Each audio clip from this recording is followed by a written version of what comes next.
Bonjour les premières, donc simplement un petit rappel des éléments importants. Voici le texte qu'on étudie, voici son découpage, comme on dit ensemble, en X étapes. Pourquoi on doit faire ça? Parce que chaque étape correspond à un moment de la démonstration ou de la démarche de l'auteur. Cet auteur procède par étapes. Donc nous, ce qu'on étudie dans une lecture linéaire, c'est comment l'auteur produit un effet, X ou Y, sur un lecteur.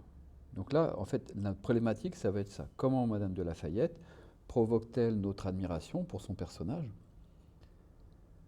introduit dans le monde de la cour?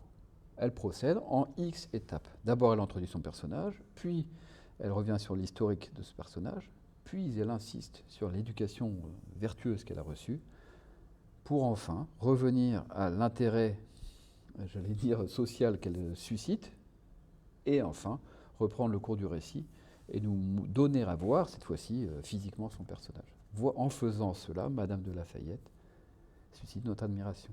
Donc vous voyez qu'en fait, une fois qu'on a fait ce découpage, ça va nous permettre, étape par étape, de parler de ce que Madame de Lafayette fait à son lecteur. Et donc, il va vous falloir développer tout un vocabulaire pour décrire l'action d'un auteur. Un auteur suscite des impressions, dénonce quelque chose, il faut dire quoi, amène à nous conduit à nous interroger sur tel ou tel problème. Ici, par exemple, elle nous conduit à nous interroger sur la valeur sociale du mariage, en quoi le mariage est défini, contraint par les règles d'une société, etc., etc.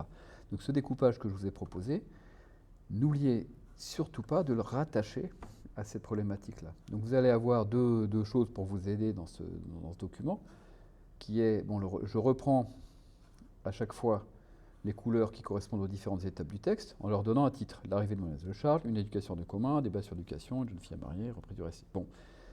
Mais à chaque fois, vous voyez que je me suis attaché à préciser, autant que possible, la démarche de l'auteur. Donc cette démarche-là, c'est ce qui guidera ensuite notre explication orale devant un examinateur. J'espère que ce document vous aide à le comprendre. Merci et à bientôt.